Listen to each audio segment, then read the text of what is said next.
Olá pessoal, tudo bem com vocês? Estão dando continuidade ao nosso propósito de leitura da Bíblia, hoje no livro de 1 Reis, capítulo 4, 5 e 6. Capítulo 4, então, fala assim, 4, versículo 1. E assim o rei Salomão tornou-se rei sobre todo Israel.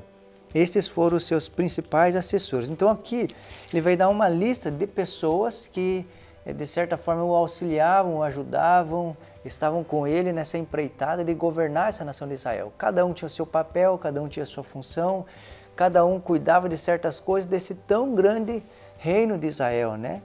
E a primeira coisa que eu aprendo e tiro de lição com isso é que, olha que coisa mais maravilhosa, embora Salomão fosse um homem muito sábio, né?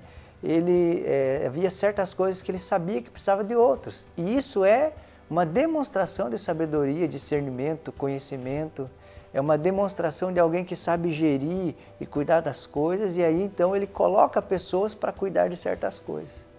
E isso é muito importante. Às vezes existem pessoas sobrecarregadas e cansadas, porque de certa forma, dentro do seu reino, se é que eu posso dizer assim, estão querendo fazer tudo sozinha e talvez por não confiar em algumas pessoas, talvez por acharem que se passar isso para alguém não vai ficar como ela quer, mas a grande verdade é que dividir tarefas ou colocar coisas para outras pessoas fazer é um sinal de sabedoria.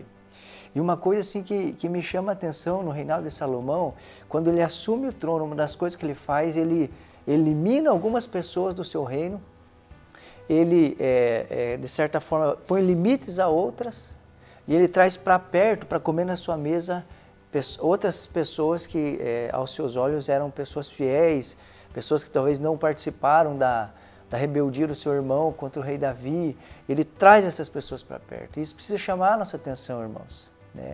A gente vai se relacionar com muitas e muitas pessoas e a nossa tendência é escolher pessoas para estar próximo de nós que têm talento, que sabem fazer certas coisas. E se nós olhássemos, de certa forma, mais para a fidelidade e caráter do que necessariamente para o talento das pessoas, Versículo 20 aqui também fala algo muito interessante, vai falar sobre as provisões diárias de Salomão. Como Salomão tinha muita gente trabalhando com ele, o servindo ao povo de Israel, era algo muito grande. Talvez você que tem uma empresa e tem funcionários e tem que bancar o almoço deles mensalmente, talvez você possa ter uma ideia disso, pelo menos uma pequena ideia. Imagine um reinado inteiro com um monte de gente e essas pessoas precisando comer, precisando ter as suas coisas.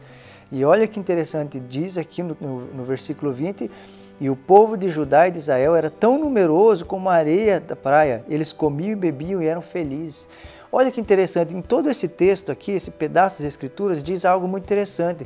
Vai falar que eles desfrutavam de paz e não faltava nada. E o que não faltava, pastor? Não faltava comida, não faltava paz, companhia, segurança, felicidade, submissão. Olha o tanto de coisa que havia nessa nação, por um justo governar, por um homem de Deus sábio governar, havia submissão do povo, havia um tempo de paz, sem guerras, e tudo isso chama muito a minha atenção.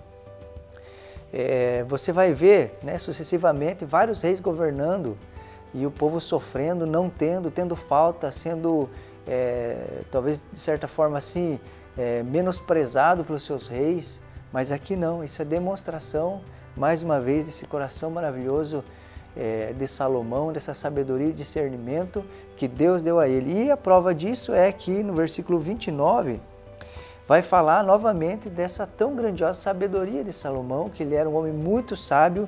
Ele redigiu, se é que eu posso dizer assim, 3.000 provérbios, 1.005 cânticos, ele entendia de plantas, ele entendia de animais, a fama dele percorreu toda a terra. E isso é muito comum a gente olhar para Salomão, mas a grande verdade é que a glória em tudo isso não está no Salomão, mas no Deus de Salomão que deu a ele todas essas coisas.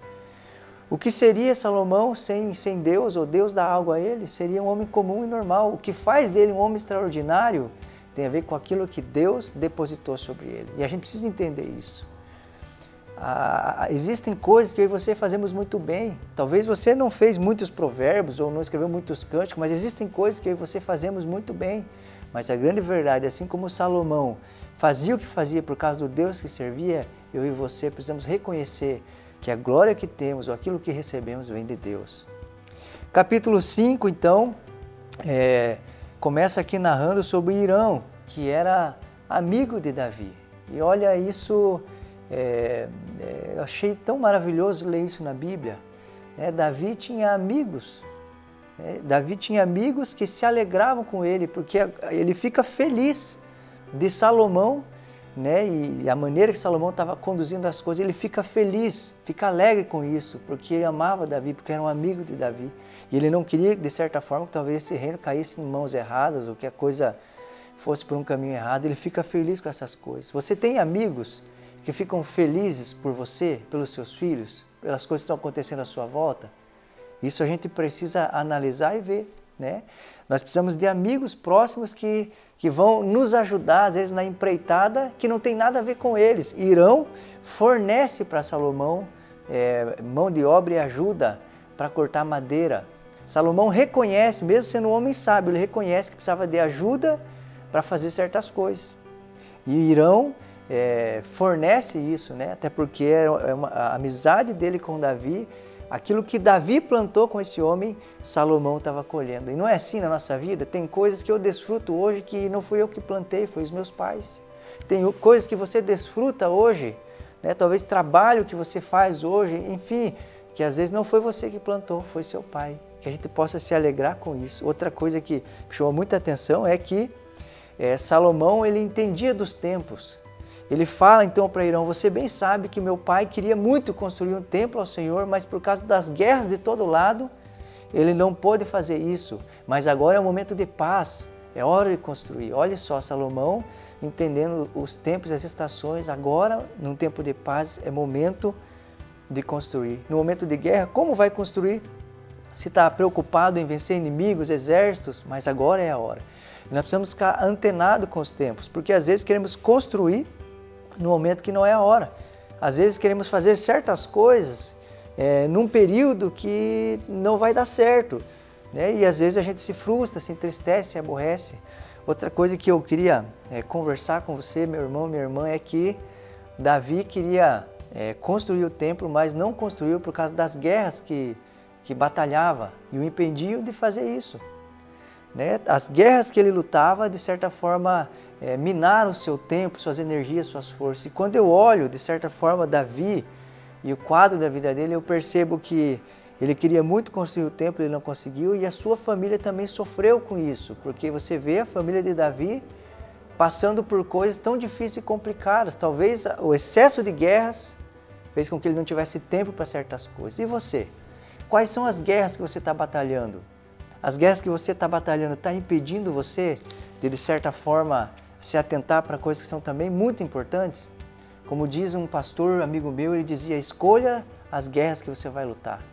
E isso precisa chamar a nossa atenção. Capítulo 6, então, fala da construção do templo, e eu queria destacar apenas um versículo de tudo isso. Versículo 7. Na construção do templo só foram usados blocos lavrados nas pedreiras, e não se ouviu no templo nenhum barulho de martelo, nem de talhadeira, nem de qualquer outra ferramenta de ferro durante a construção. Estava acontecendo uma construção, mas não havia barulho. Algo grande estava sendo construído, mas não se escutava barulho de ferro. Embora algo tão extenso sendo construído, não se escutava, porém os olhos podiam ver, podiam contemplar algo saindo, o templo saindo, sendo feito. E às vezes, talvez você olhe para a sua vida, para essa construção que somos eu e você, e às vezes não tem barulho, às vezes tem certas coisas que não estão acontecendo, mas fique tranquilo, com certeza, mesmo quando não se há barulho de certas coisas, há algo acontecendo. Deus, de alguma maneira, tem feito algo na minha e na sua vida, mesmo que às vezes você não está percebendo isso. Em nome de Jesus, que Deus te abençoe e até a próxima.